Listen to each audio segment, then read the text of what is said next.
నిన్ననే నేను ఒక లిస్టు బయట పెట్టిన 76 పేజీల లిస్టు. బహుశా ఎవరైనా చూసి ఉంటారు, ఇక్కడ చూసిరా? 76 పేజీల లిస్టు బయట పెట్టిన. ఇవాళ మళ్ళీ ఒక 3 పేజీల లిస్టు బయట పెట్టిన. ఆ లిస్టు సంగతి ఏందో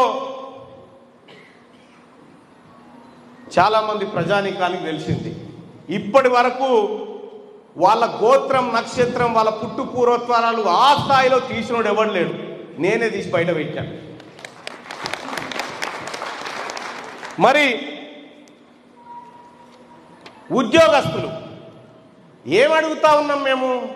42% రిజర్వేషను నీవు చెప్పిందే, మేము కోరింది కాదు. ఇంకా నీవు చెప్పినటువంటి రిజర్వేషన్నే మాది మాకు వచ్చిన తర్వాత నీ సావు నువ్వు సావు. కానీ ఇలా మన సోదర కులాలైనటువంటి ఎస్సీలకు వర్గీకరణ చేస్తాం, ఉద్యోగ నోటిఫికేషన్ పోతామని చెప్తా ఉంటే మరి బీసీలు ఏం చేస్తురో? బీసీలు ఏమన్నా చూస్తూ కూర్చుంటారు అనుకున్నావా? 42% రిజర్వేషన్ ఇవ్వకుండా ఉద్యోగాలు భర్తీ చేస్తారట. ఈడ ఉన్నోళ్ళొక మాట చెప్పండి. 8 లక్షల ఆమ్దాన్ ఉన్నోడు పేదోడట, 2 లక్షల ఆమ్దాన్ ఉన్నోడు బాగా బలిసినోడు అటనా? ఈ చట్టాలు చేసుకొచ్చారు వీళ్ళంతా దొంగలు కలిసి. ఈడబ్ల్యూఎస్ కోటా కింద ఎంత బాలసిన 8 లక్షల రూపాయలు. 8 లక్షల రూపాయలు ఉన్న రెడ్డి ఆయనకేమో జల్దీ ఉద్యోగం ఇవ్వన్నట. 2 లక్షల రూపాయలు సంపాదించేటువంటి బీసీలు 2 లక్షలు సంపాదిస్తుంది కానీ ఇంకెందుకు అంటారు? ఏం రిజర్వేషన్లు?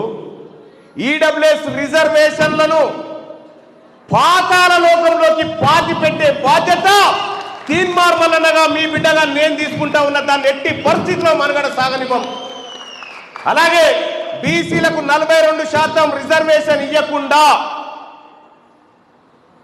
నువ్వు ఏ నోటిఫికేషన్ కన్నా పోతే నీ కుర్చీ గుంజేస్తాం, నీ కుర్చీ గుంజేస్తాం.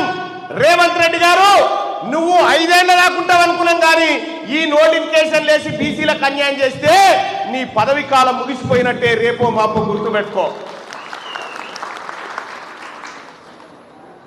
సరే, పెద్దగా నాలెడ్జ్ లేకున్నా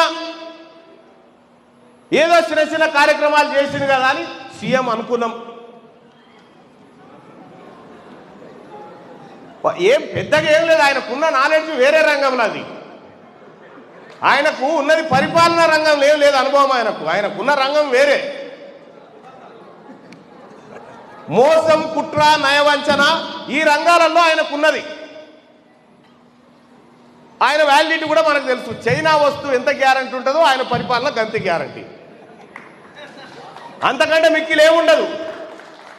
కానీ నీకున్నటువంటి లలిత కళల్లోంచి బీసీలను మోసం చేసే విధంగా నువ్వు ఇలా మా కులగణన లెక్కలు తప్పు చేసి మా కులాల లెక్కలు ఇలా కొండారెడ్డిపల్లి నుంచి మన సోదరుడు వచ్చేది బాయ్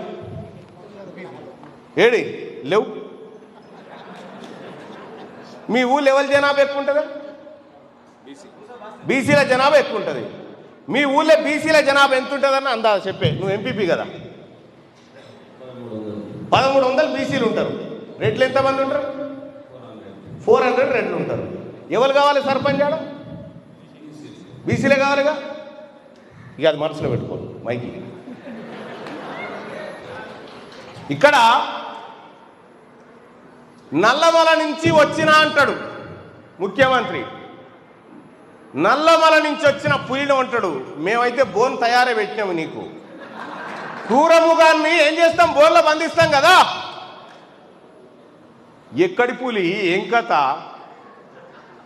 నీ లలిత కళలు తెలివందేవానికి, నువ్వు ఏం పని చేస్తావో తెలివందేవానికి. ఇలా బీసీ రిజర్వేషన్లను నువ్వు గిల్టీగా మోసం చేస్తా అంటే ఈ స్థాయిలో మా విమర్శలు ఉన్నాయి.